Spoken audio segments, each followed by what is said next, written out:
Nah, ini kok putus-putus ya? Wifi ku lemot ini kayaknya.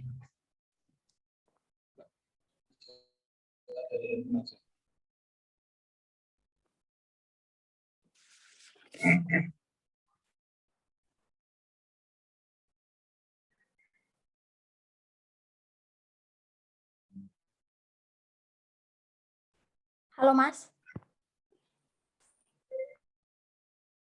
Recording in progress. Ya, halo. Ya, halo. Ini sorry nih, kayak apa namanya yang di laptopnya koneksinya kurang bagus. Ini saya bisa share materi kemana nih? Bisa share langsung Mas. Udah jadikan host. Wah, soalnya kalau dari handphone gimana nih ya? Oh iya, bentar ya Mas. Kalau enggak, saya sampein nanti di akhir saya share apa namanya materinya, enggak apa-apa biar menghemat waktu. Mungkin seperti itu atau gimana? Ikut sih. Boleh Mas.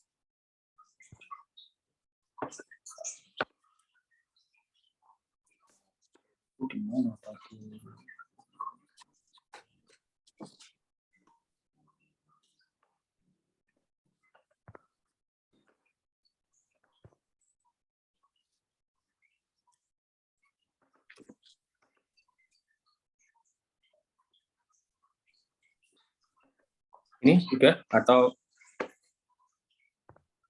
izin mungkin dimulai dulu untuk materinya biar menyusul saja sambil berjalan. ya? Oke, baik.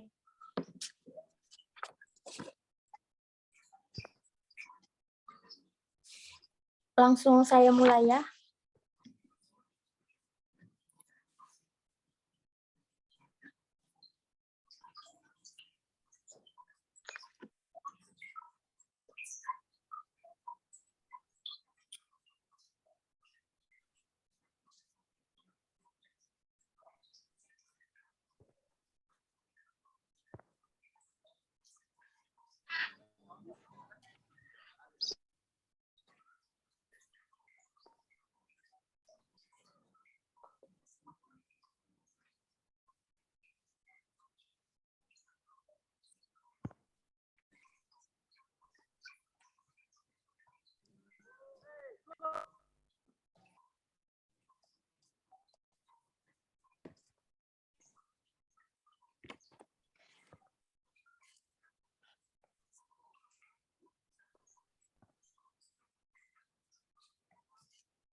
Halo?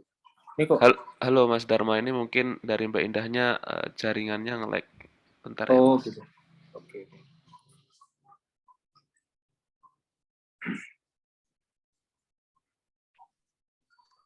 Halo, selamat siang Mas. Mohon maaf tadi jaringan saya jadi keluar.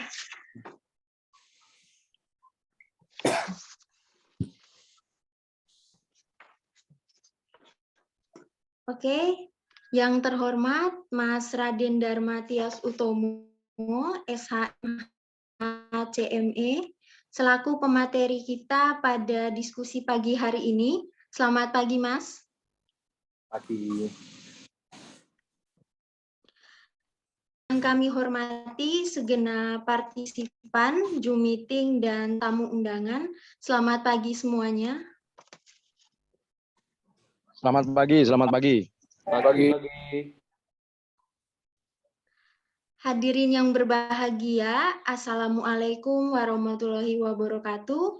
Salam sejahtera dan salam sehat untuk kita semuanya. Puji syukur pada Tuhan Yang Maha Kuasa, Allah Subhanahu wa Ta'ala, bahwa kita boleh bertemu pada pagi hari ini, Minggu 4 September 2022, dalam acara diskusi bersama yang mengangkat tema pelanggaran terhadap undang-undang dan kode etik advokat. Saudara-saudari yang kami hormati, izinkan saya, Indah Junianse, selaku host untuk membacakan susunan acara pada pagi hari ini. Yang pertama, pembukaan. Yang kedua, doa. Ketiga, sesi pemaparan materi. Keempat, tanya jawab. Dan yang terakhir, penutup. Baik, untuk mengawali acara pada pagi hari ini, marilah kita buka acara dengan berdoa sesuai dengan agama dan keyakinan kita masing-masing. Berdoa dimulai.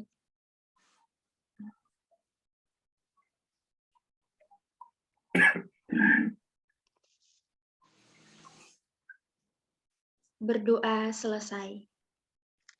Hadirin yang kami hormati, acara selanjutnya adalah sesi pemaparan materi. Sesi pemaparan materi diskusi dengan tema pelanggaran terhadap undang-undang dan kode etik advokat akan disampaikan oleh Mas Raden Darmatias Utomo, SH MH CME, dipersilahkan. Ya, terima kasih Mbak Host yang sudah membuka jalannya diskusi hari ini dan nanti sekaligus akan memandu jalannya diskusi pada hari ini. Nah, mohon izin, perkenalkan, nama saya Darmatias Utomo. Kebetulan saya menjadi Ketua Bidang Advokasi dan Pembelaan Advokat DPC Pradi Wonosari. Mungkin agak santai aja lah kita diskusi pada pagi hari ini kan. Kita mengisi luar biasa ini Universitas Djana Badra ini. Jadi di weekend ya kan, di akhir minggu ini masih diisi dengan suasananya kajian atau diskusi, itu luar biasa. Mungkin bisa aplaus terlebih dahulu untuk rekan-rekan di Universitas Djana Badra gitu ya. Jadi mengakhiri minggu dengan berdiskusi, wah luar biasa. Ini pasti nilainya A semua ini masih ini di kampus ini. Ya. Mengawali toh Mas. Ngomong-ngomong, ya ngomong-ngomong terkait dengan diskusi hari ini, ya menarik lah. Karena saya berprofesi sebagai advokat juga, advokat muda juga di sini. Nah, terkait pembahasan mengenai pelanggaran dalam undang-undang dan kode etik advokat. Nah, sebenarnya ketika kita memperbincangkan advokat ini, advokat salah satu pilar penegak hukum juga gitu kan, di Undang-Undang 18 tahun 2003 tentang advokat. Itu menyebutkan bahwasanya advokat itu juga merupakan adalah penegak hukum gitu. Cuman sifatnya tidak dalam pasal 5 itu sifatnya itu adalah mandiri gitu. Nah, kemudian menarik ketika kita melihat, mungkin saya akan sedikit bercerita terkait masalah realitas yang ada dengan banyaknya organisasi-organisasi advokat. Nah, ini tentu saja teman-teman, rekan-rekan semua tidak jarang mendengar bahwasanya ada tingkah laku atau perilaku advokat yang membuat martabat seorang advokat itu jadi tercemar gitu. Jadi tidak pas. Nah, seperti itu. Banyak contohnya. Karena memang ya advokat ini ya ketika kita bandingkan dengan anggota kepolisian dan kejaksaan, lebih banyak advokatnya sebetulnya, seperti itu. Nah, namun tentu kita, terutama kami yang berada di DPC Pradi Wonosari, khususnya kami yang menjadi advokat-advokat muda ini, tentu kita harus digembleng terkait masalah bagaimana sih memahami suatu pelanggaran undang-undang itu, dan bagaimana pentingnya kita menjaga marwah dalam berprofesi sebagai pengacara atau sebagai advokat. Tentunya kita sebagai profesi, kalau misalnya rekan-rekan sendiri kalau misalnya melihat bahwasannya, pernah mendengar bahwasannya advokat itu merupakan officium nobile atau profesi yang terhormat. Nah, tentu saja di dalam profesi yang terhormat itu mengandung konsekuensi logis. Nah, konsekuensi logisnya itu diantaranya adalah ya ketika kita sudah disumpah sebagai berprofesi sebagai advokat, ya tentu kita memiliki konsekuensi untuk tunduk dan patuh terhadap kode etik advokat tersebut. Nah, kemudian mungkin kita mencoba untuk menelisik terkait dengan pengertian advokat, seperti apa. Nah, pengertian advokat di dalam pasal 1 angka 1 Undang-Undang 18/2003 tentang advokat disebutkan bahwasanya advokat adalah orang yang berprofesi memberi jasa hukum, baik di dalam maupun di luar pengadilan, yang memenuhi persyaratan berdasarkan ketentuan undang-undang ini. Nah, apa yang disyaratkan ketentuan undang-undang ini di dalam di dalam undang-undang advokat itu? Tentu kita sebagai suatu profesi hukum, suatu profesi penegak hukum, kita ada ada barrier, ada suatu klasifikasi yang bisa masuk dalam situ. Salah satunya umurnya sudah 25 tahun. Terus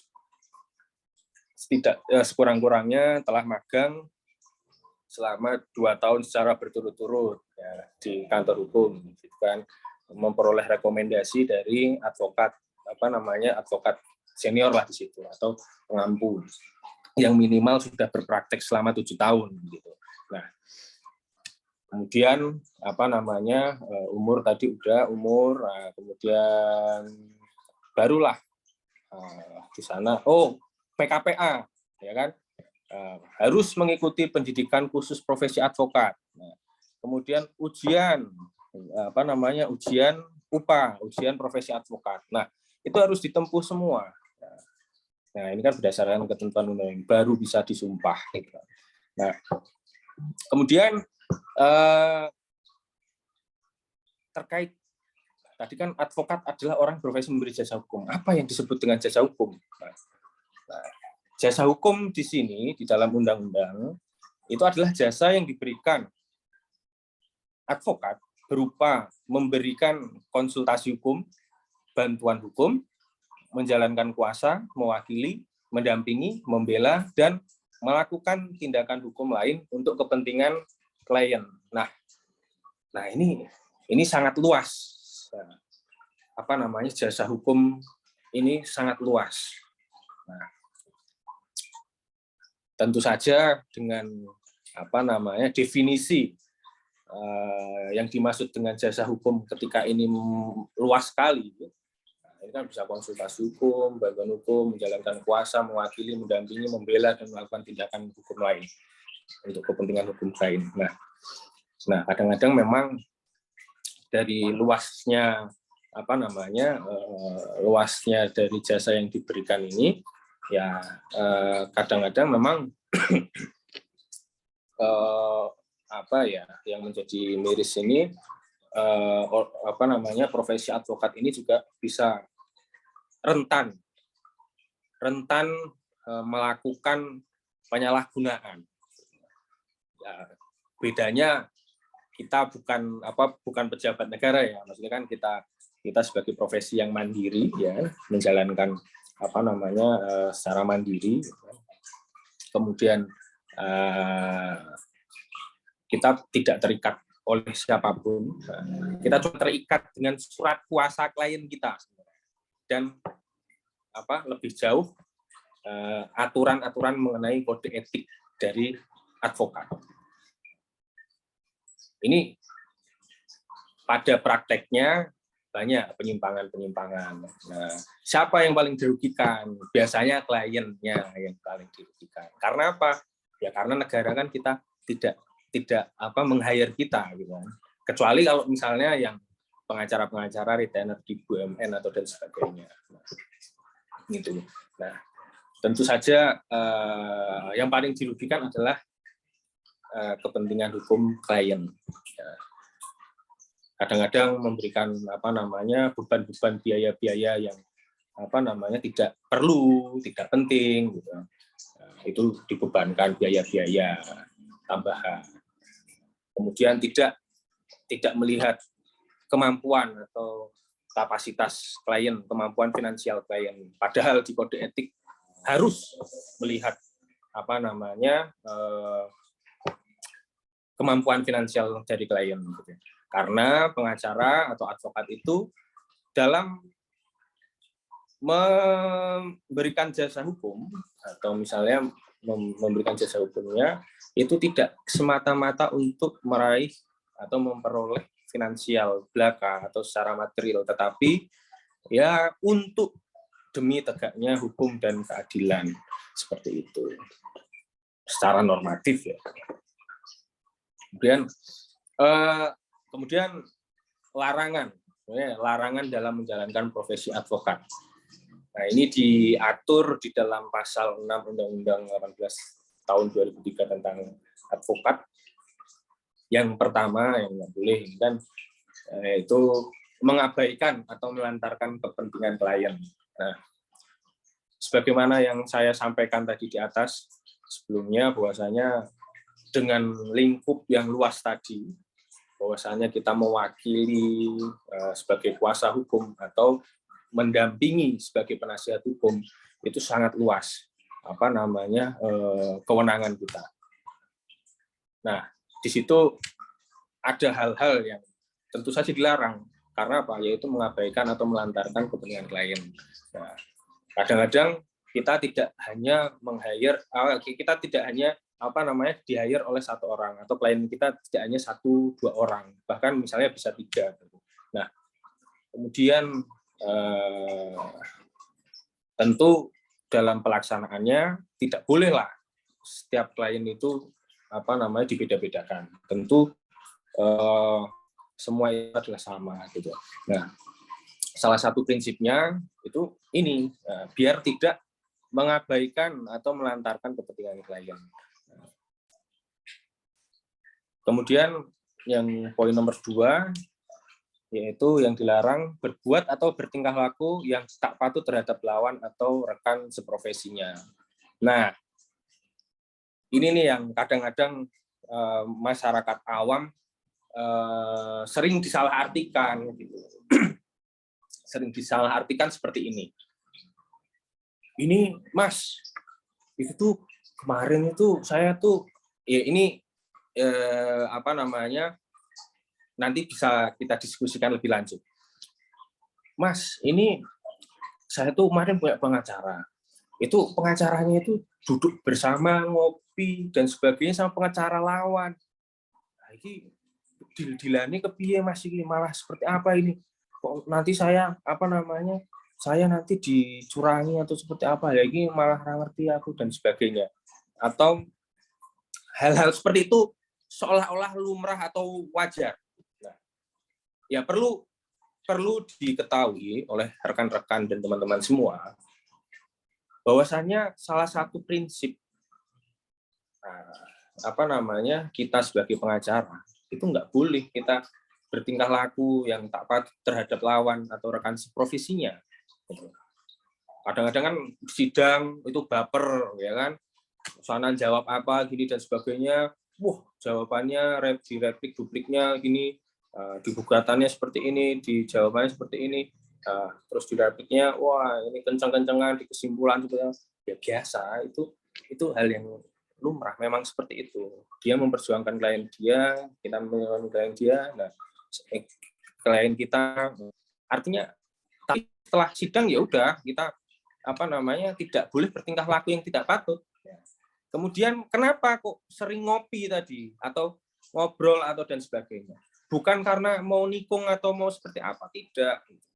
Karena apa? Salah satu prinsip di dalam kode etik, kode etik advokat, bahwasanya advokat ini dalam menangani perkara-perkara perdata harus mengupayakan jalur perdamaian. Nah, ini diingat-ingat ya rekan-rekan, bahwasanya di dalam kode etik advokat menyebutkan bahwasanya advokat dalam menangani kasus perdata, kasus-kasus perdata itu wajib atau harus mengupayakan jalur perdamaian. Gitu. Artinya apa? Ya, perdamaian itu tidak selalu atau tidak melulu di dalam ruang persidangan, gitu. Tapi di luar persidangan pun itu bisa. Nah, tinggal komunikasi. Sebenarnya semua tinggal komunikasi antara pengacara dengan kliennya, dengan prinsipalnya seperti apa terkait dengan mekanisme perdamaian itu.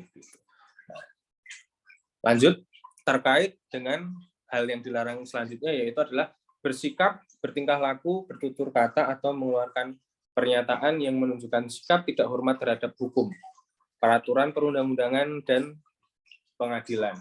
Nah, tentu terkait dengan bersikap, tingkah laku, dan bertutur kata mengeluarkan pernyataan ini menyebutkan bahwasanya ini nggak boleh code of conduct atau apa namanya kalau misalnya di dalam persidangan itu menghina ruang persidangan, terus apa namanya mengacaukan persidangan, itu tidak boleh, tidak diperkenankan gitu, karena kena code of conduct gitu. Ya belum lama ini juga banyak juga ya, maksudnya beberapa oknum pengacara di dalam persidangan sampai memukul hakim gitu kan, di dalam apa namanya dulu waktu ada kasus itu di Bank Artagraha itu pengacaranya memukul hakim gitu. Nah itu kena code of conduct situ. Nah ini merupakan larangan keras di dalam apa namanya menjalankan profesi advokat. Nah selanjutnya yaitu adalah berbuat hal-hal yang bertentangan dengan kewajiban, kehormatan atau harkat dan martabat profesinya. Tentu saja kita sebagai advokat, ya, sebagai berprofesi sebagai penegak hukum, tentu tidak boleh dong melanggar hukum, baik hukum pidana, perdata maupun hukum yang lain. Nah, tentu saja, terutama hukum pidana ya di sini.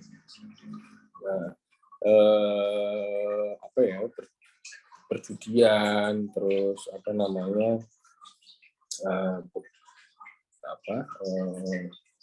banyak lagi lah, pembunuhan lah, terus perjudian, pembunuhan dan sebagainya yang diatur di ketentuan hukum pidana gitu.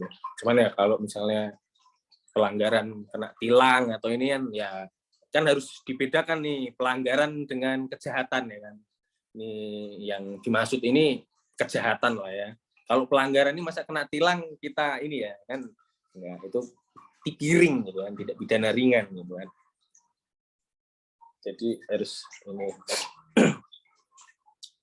Terus selanjutnya yaitu melakukan pelanggaran terhadap peraturan perundang-undangan dan atau perbuatan tercela. Nah ini sama juga kan gitu. Nah kemudian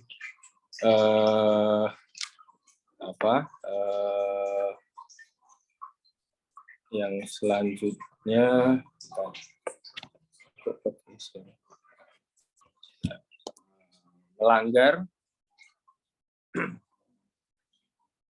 melanggar sumpah atau janji advokat atau kode etik profesi advokat. Nah, tentu sebagai sebuah profesi apa namanya officium nobile atau profesi yang mulia, tentu saja kita diangkat sumpah sebelum apa namanya sebelum menjalankan profesi advokat. Nah, tentu apa namanya kita tunduk dalam kode etik juga, itu setia dengan Pancasila, terus apa namanya Undang-Undang Dasar 45. Jadi advokat ini masalah nasionalismenya jangan diragukan lah ya, karena kita udah disumpah untuk setia kan, terhadap Pancasila dan Undang-Undang Dasar 45 gitu. Jadi nasionalismenya tinggi lah kita. Gitu. Terus kemudian termasuk tidak untuk melanggar kode etik profesi advokat. Kemudian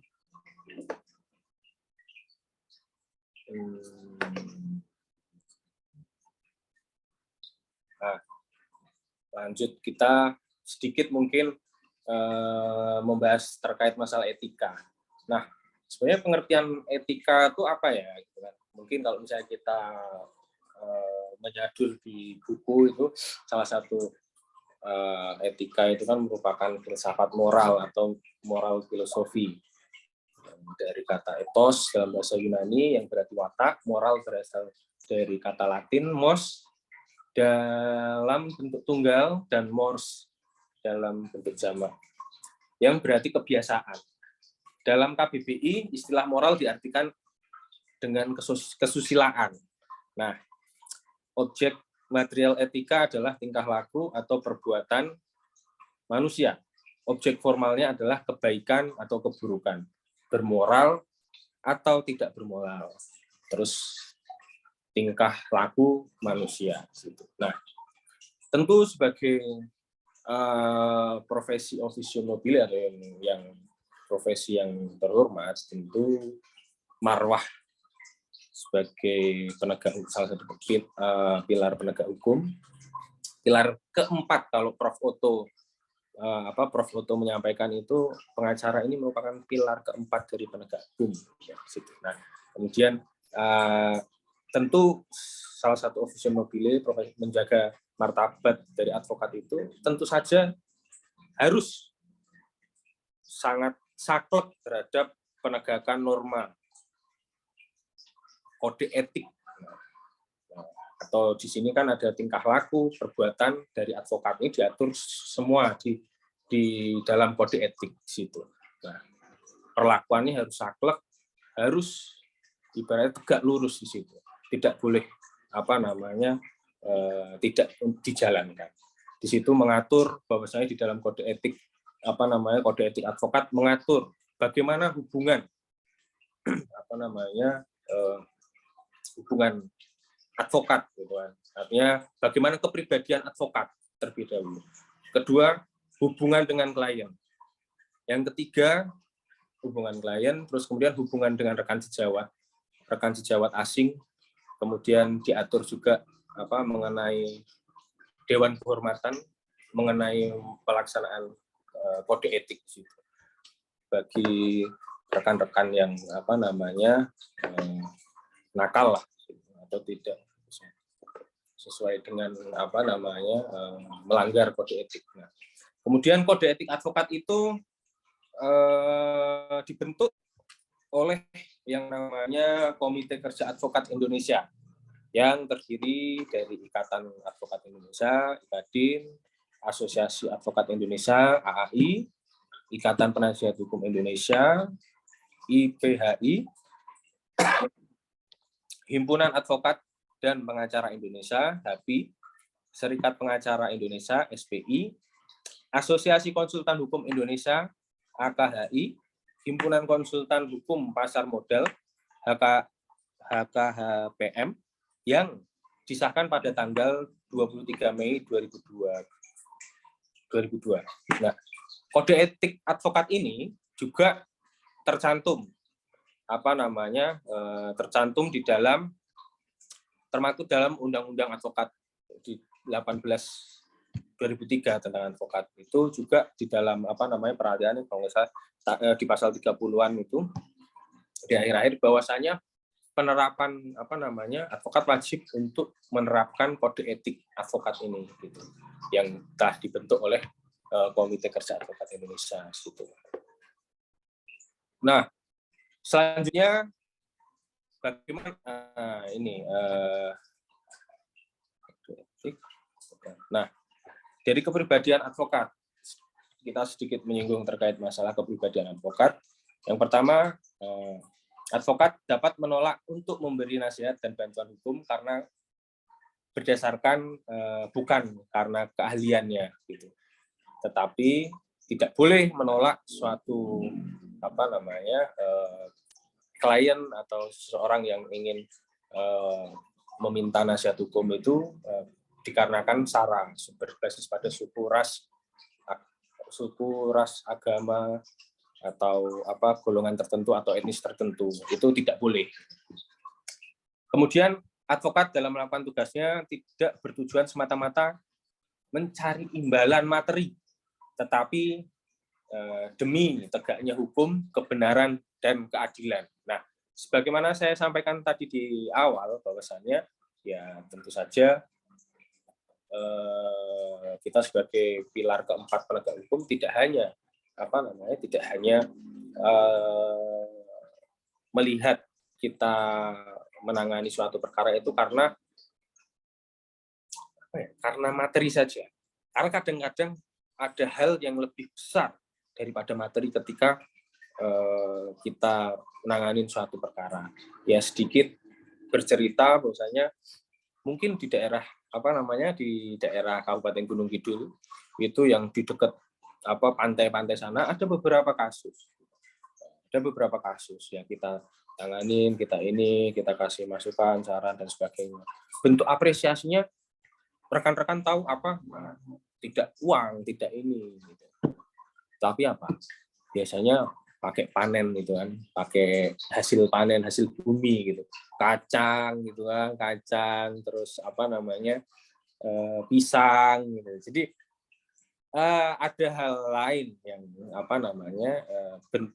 ada hal yang lain gitulah, ibaratnya tidak hanya semata-mata terkait masalah materi saja. Kemudian dan banyak hal lagi. Kemudian advokat dalam menjalankan profesi adalah bebas dan atau mandiri, serta tidak dipengaruhi oleh siapapun dan wajib memperjuangkan hak asasi manusia dalam pelaksanaan ketugasannya. Gitu. Nah, kemudian advokat tidak dibenarkan untuk melakukan pekerjaan lain yang dapat merugikan kebebasan, derajat, dan martabat advokat. Tentu ya profesi bagaimana teman-teman atau rekan-rekan bisa melihat bahwasanya bagaimana ketika kita mau masuk di dalam profesi advokat itu ternyata tidak segampang itulah gitu. Masyarakat menilai advokat gampang ini, penyumpahannya gini dan sebagainya dan lain-lain. Tidak juga. Kita ini bos juga diatur dalam kode etik bos, keras kode etiknya ini untuk menjaga martabatnya gitu. Nah.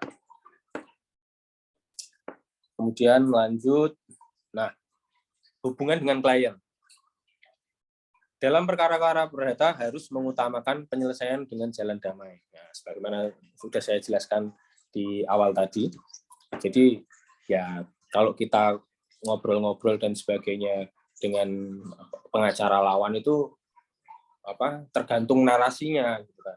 Tergantung narasi pada klien. Gitu kan. Kedua, tidak dibenarkan memberikan keterangan yang menyesatkan klien mengenai perkara yang sedang diurusnya. Nah, tentu ibarat hukum di Indonesia ini kayak hutan belantara.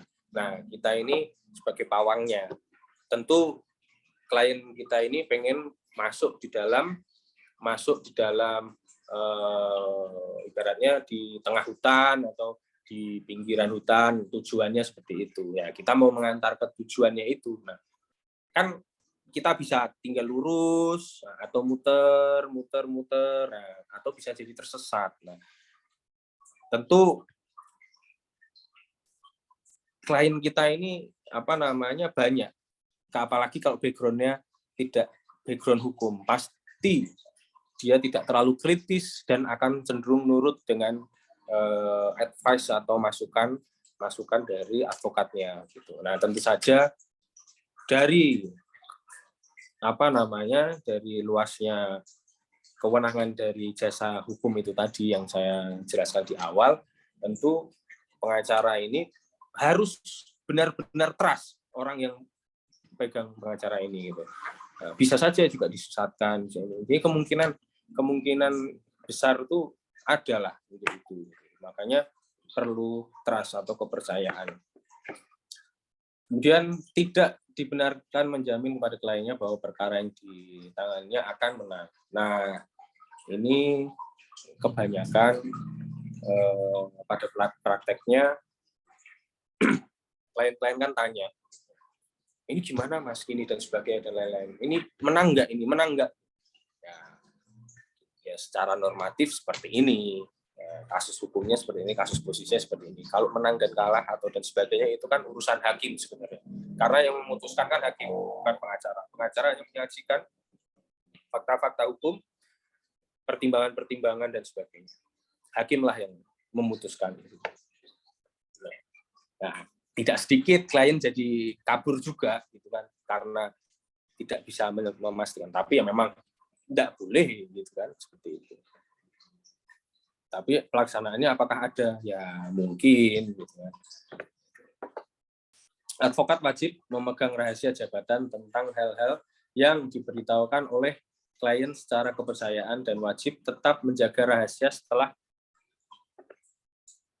berakhirnya hubungan pekerjaan. Nah, tentu bagaimana kita menjaga rahasia klien itu merupakan salah satu bentuk dari jasa hukum yang harus, dan itu merupakan kode etik juga, dan harus dipegang teguh oleh setiap advokat, gitu. Apapun organisasinya. Kemudian hubungan dengan rekan sejawat. Nah, ini ada beberapa poin, ya kan. Hubungan antara teman dengan sejawat, advokat harus dilandasi sikap saling menghormati, saling menghargai, dan saling mempercayai. Keberatan-keberatan terhadap tindakan teman sejawat yang dianggap bertentangan dengan kode etik advokat harus diajukan kepada Dewan Kehormatan untuk diperiksa dan tidak dibenarkan untuk disiarkan melalui media massa atau cara lain. Nah, ini nih kasus terbaru nih terkait dengan Sambo. Ada itu namanya pengacara Diolipa 1. Ya, mungkin ada penarikan kuasa dan sebagainya atau pencabutan kuasa dan lain-lain situ. Tetapi dia komennya menyelesaikannya seolah-olah mencari pembenaran atau dan sebagainya itu di media gitu. Nah, tentu secara kode etik itu kurang pas. Ada sebelumnya kasus itu juga ada si Risman Nasution atau siapa itu meskipun organisasinya apapun lah ini. Nah, itu ada clash dengan advokat atau dengan klien atau dan sebagainya. Nah, misalnya konflik terhadap KAI mana dan sebagainya dan lain-lain. Nah, ini sebenarnya harusnya diselesaikanlah gitu. Diselesaikanlah di di Dewan Kehormatan gitu. Secara etik seperti apa dan bagaimana. Jadi jangan diumbar di media sosial. Itu secara etika kurang pas. Nah, kemudian advokat tidak diperkenankan menarik atau merebut seseorang klien dari teman sejawat. Nah, ini sering nih terjadi nih merebut klien di sini. Cuman ya memang pelaksanaannya susah juga nanti diterapkan itu. Nah, apabila klien hendak mengganti advokat, maka advokat yang baru hanya dapat menerima perkara itu setelah menerima bukti pencabutan pemberian kuasa kepada advokat semula ya, dan berkewajiban mengingatkan klien untuk memenuhi kewajibannya. Nah, situ kemudian ini berapa menit ya saya memaparkan? 3 menit lagi, Mas. Oke ya. Nah, ini tinggal 2 slide. Ruang lingkup etik. Nah, ruang lingkup etik di sini ada kesadaran, integritas, kebajikan, dan tanggung jawab. Nah, kemudian sedikit terkait dengan Dewan Kehormatan, karena melihat bahwasanya melingkupi etik ini, siapa sih yang mau menegakkan etiknya di sini. Nah, ini ada Dewan Kehormatan. Nah, Dewan Kehormatan berwenang memeriksa dan mengadili perkara pelanggaran kode etik yang dilakukan oleh advokat. Nah, pemeriksaan suatu pengaduan dapat dilakukan melalui 2 tingkat. Nah, tingkat pertama yaitu di tingkat Dewan Kehormatan cabang atau daerah, ya cabang ini, karena di DPC di Pradi Oto Hasibuan itu tidak mengenal tingkat daerah. Nah, kemudian tingkat Dewan Kehormatan Pusat. Ada 2. Nah, kemudian siapa yang dapat melapor? Yang pertama tentu saja klien, teman sejawat advokat, pejabat pemerintah, anggota masyarakat, dan Dewan Pimpinan Pusat atau cabang atau daerah dari organisasi profesi di mana teradu menjadi anggota. Kemudian sanksi hukuman apa yang terkait masalah pelanggaran etik itu? Ada peringatan biasa, peringatan keras, dan pemberhentian sementara untuk waktu tertentu, kemudian pemecatan dari keanggotaan organisasi profesi advokat. Mungkin itu yang bisa saya sampaikan. Ada kurang lebihnya, mohon maaf. Terima kasih. Baik, terima kasih Mas Dharma atas pemaparan materinya. Karena di kolom chat sudah ada yang ingin bertanya, mungkin Mas Hamzah.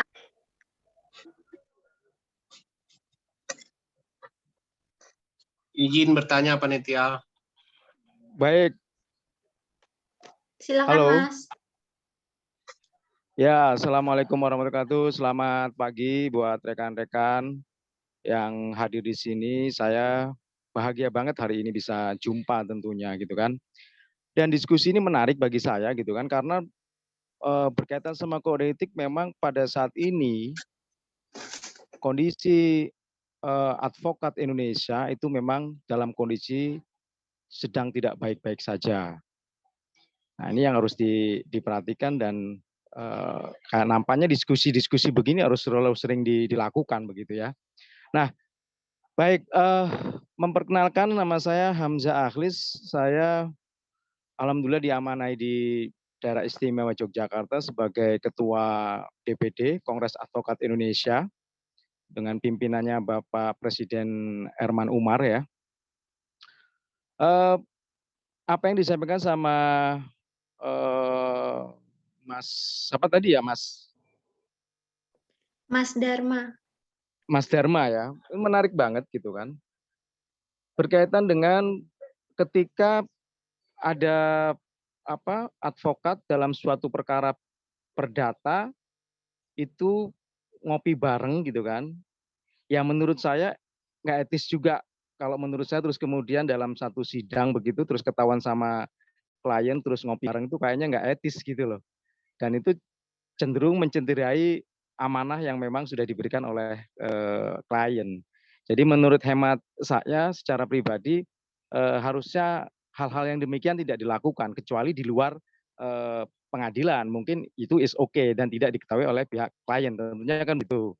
Karena kadang-kadang kan sekedar ngobrol menghormati sama rekan sejawat itu memang sangat diperlukan. Tapi kalau kemudian itu ada di lingkungan pengadilan di mana di situ kita lagi berperkara, nampaknya tidak etis kalau menurut hemat saya gitu loh. Itu aja sih masukan, dan semoga dengan adanya acara ini semakin mempererat silaturahim rekan-rekan sejawat dimanapun berada, khususnya di Daerah Istimewa Yogyakarta. Demikian, terima kasih. Monggo dilanjut, Mas Dharma. Oke, baik. Terima kasih Mas Hamzah atas tanggapannya dan masukannya juga. Selanjutnya Mas Jimmy Christian SH, mungkin bisa langsung Mas. Oke, terima kasih kepada panitia dan juga salam kenal untuk semuanya. Saya Jimmy Christian dari DPC Pradi Kabupaten Muara Enim, sekaligus Sekretaris Pusat Bantuan Hukum Pradi Kabupaten Muara Enim. Jadi Dibuka ini, dong videonya biar saling kenal, Bang. Halo, Videonya dibuka, katanya mau memperkenalkan diri. iya ini sinyal di sini agak susah, Pak. Sebentar, Pak. Baik, baik Bang Jimmy. Jadi kita nggak lihat nih videonya Mas Jimmy. Iya, sebentar. Ini saya lagi keluar nih ruangan. Cari apa namanya view bagus nih. Oke. Halo, ya. Bisa saya mulai? Halo Mas, Ya, bisa. bisa saya mulai ya? Ya. Jadi begini, saya ingin menanyakan bagaimana tadi kan dijelaskan bahwa kita sebagai seorang advokat itu tidak bisa menolak perkara ya para pencara keadilan ketika meminta bantuan kita dengan alasan ketika perkara tersebut memang ada dasar hukumnya dan juga harus menjaga rahasia dari klien. Nah, pada beberapa kesempatan ada kasus ada seorang calon klien yang menghadap ke kita untuk meminta bantuan, tetapi setelah kita lakukan wawancara, diketahui bahwa musuh ataupun lawan calon klien kita tersebut adalah mantan klien kita pada waktu yang lalu. Dan kasusnya ini berbeda, maksudnya tidak ada kaitannya kasus mantan klien kita yang lalu. Nah, bagaimana caranya kita sebagai seorang advokat menyingkapinya dalam hal ini? Apakah ketika kita menerima calon klien kita tersebut, ya, disertai dengan tanda surat kuasa, apakah hal tersebut tidak bertentangan dengan kode etik yang kita jalankan? Itu yang mungkin saya ingin tanyakan. Atas jawabannya, sarannya, saya ucapkan terima kasih.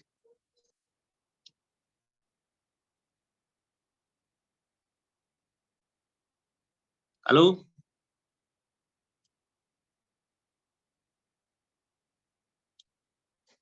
Halo? Halo Bang Jimmy. Halo Mbak Indah. Ya.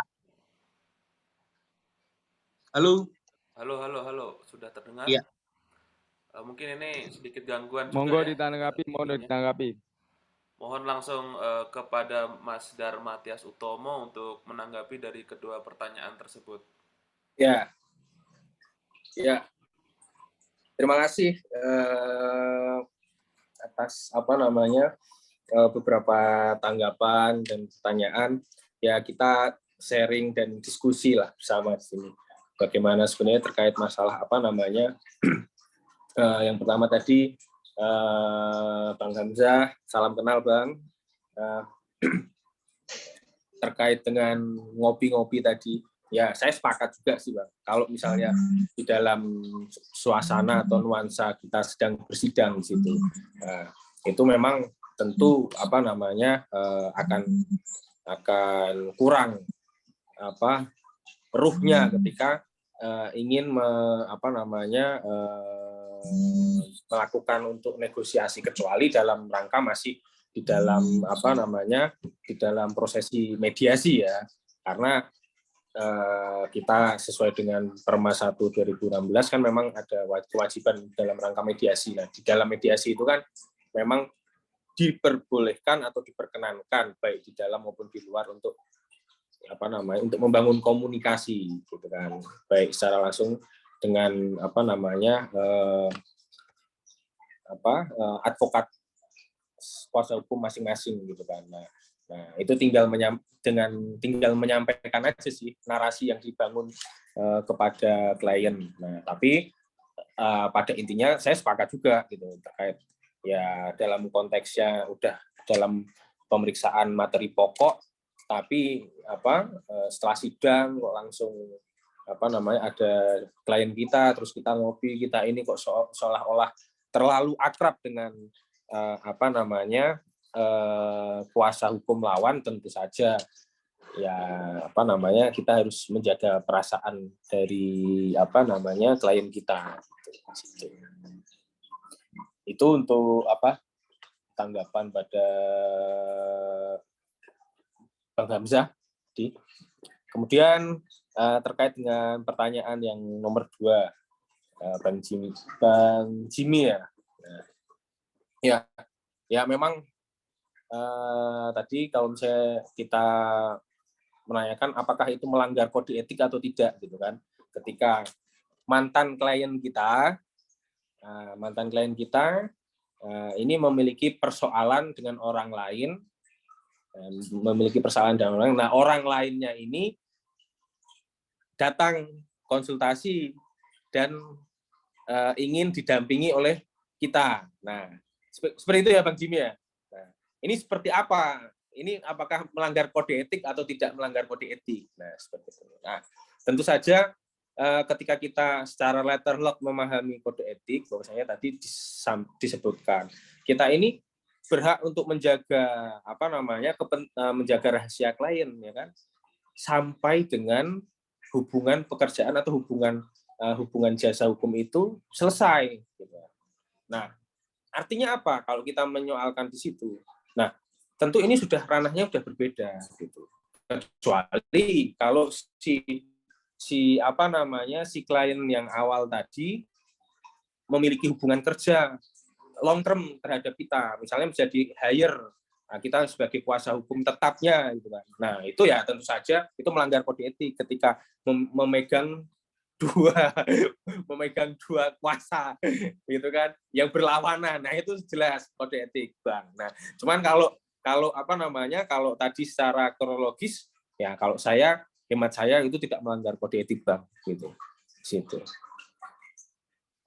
Syukur-syukur itu malah bisa menjadi jembatan, bisa apa namanya, Bang Jimmy bisa mendamaikan, ya kan, nggak jadi konflik, ya kan, bisa apa namanya, non litigasi. Wah, ini udah pernah ini udah coba saya apa namanya, saya ini damaikan. Nah, itu malah top itu, Bang, malah bisa selesai, itu nggak jadi konflik.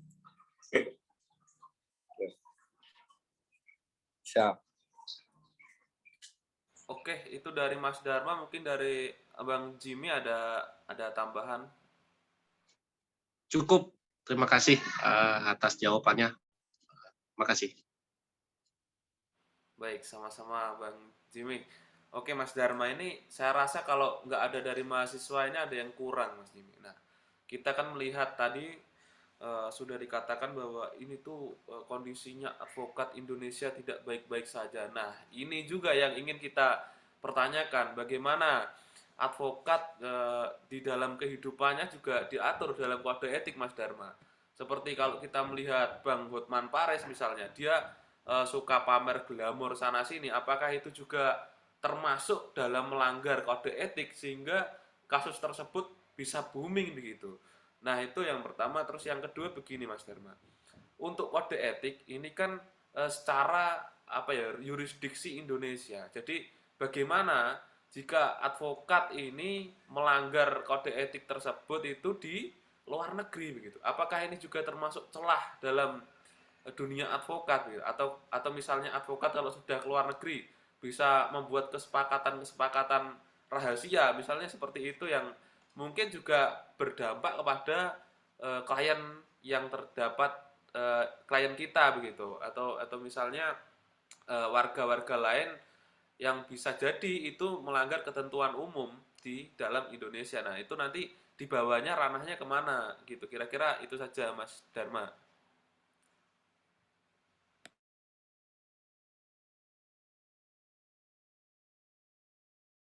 Ya, monggo dijawab. Ya, langsung ya. Ya. Wah, ini menarik ini. Ya, terkait dengan apa namanya, pertanyaan yang pertama, ketika menyoal pada Hotman Paris yang glamor, yang apa, memamerkan hartanya, memamerkan perkara dan sebagainya. tentu itu ada sisi negatifnya ya, satu. Tapi kita juga lihat sisi positifnya beliau juga. Nah, sisi positifnya di mana Bang Hotman juga ada kopi Joni di situ. Jadi mengangkat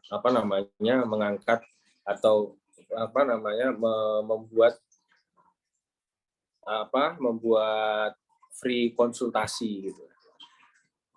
Membela beberapa orang-orang yang tidak memiliki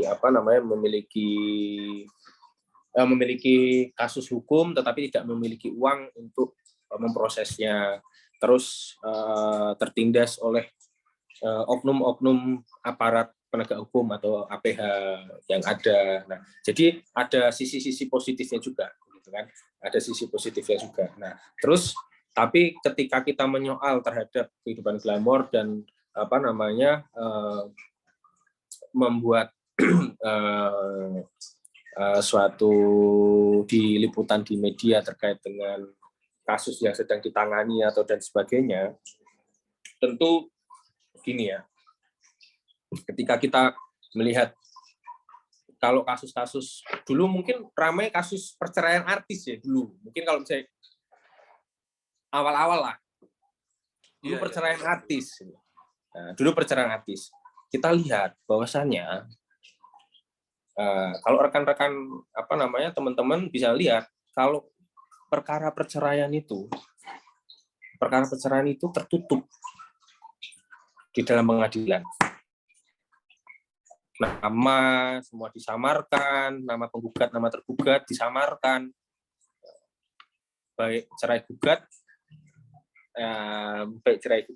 permohonan talak gitu kan, atau cerai talak itu disamarkan semua. Artinya apa? Sebenarnya tertutup gitu. Hanya konsumsi ini. Cuman kan karena kliennya artis, memang itu menjadi konsumsi publik lah. Di situ ada nilai ada nilai-nilai tertentu gitu kan di situ. Nah, itu tentu ketika kita melihat bahwasanya di dalam kode etik, nah ini tadi di dalam kode etik terkait masalah kepribadian advokat tadi itu disebutkan di situ bahwasanya tidak boleh masang plang yang melebihi atau berlebihan atau dan sebagainya, plang pengacara atau ini dan sebagainya. Nah, terus termasuk tidak boleh mengepost terhadap kasus-kasus yang sedang ia tangani sepanjang memang tidak butuh atensi publik untuk diviralkan lah. Ibaratnya sekarang kan ada gium viral dulu baru diproses gitu kan. Viralkan. Nah, artinya sepanjang diviralkan karena memang ada kepentingan umum untuk untuk menjadi atensi publik, itu tidak menjadi soal gitu. Tidak menjadi soal. Tapi kalau misalnya diviralkan atau dan sebagainya itu untuk kepentingan lain, tentu saja itu tidak sesuai dengan kode etik dan tentu saja melanggar kode etik. Di situ. Itu yang pertama. Kemudian terkait dengan yang kedua. Nah, apakah kode etik ini berlaku hanya di yurisdiksi Indonesia saja? Saya rasa enggak. Kode etik ini mengikat kepada setiap advokat yang telah dilakukan penyumpahan. Nah, dilakukan penyumpahan. Makanya tadi disebutkan bahwasanya larangan di dalam undang-undang 18 2003 tentang advokat tadi di poin yang F atau poin 6 itu ada bahwasanya tidak boleh advokat itu melanggar sumpah atau janji atau kode etik advokat. Nah, artinya ya baik di Indonesia maupun ketika itu kan melekat baik di Indonesia maupun di sana. Nah, kalau misalnya di luar negeri dia melanggar kode etik advokat Indonesia dan sebagainya, ya artinya kan dia disumpahnya kan terikat pada ketentuan kode etik yang ada di Indonesia gitu. Situ. Dan dia kan mengikatnya di situ. Mungkin itu.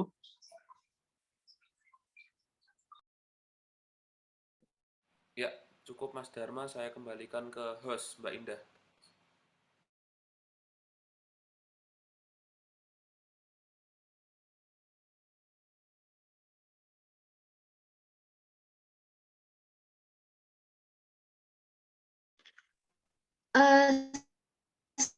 Sebagai penutup, ada tambahan satu pertanyaan lagi ya Pak, dari Pak Eko Sulistiono SH. Pak Eko?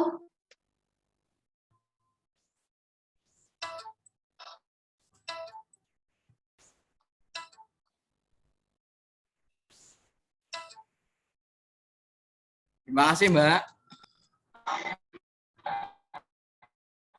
Iya Pak, silahkan. Ya, mau nanya nih.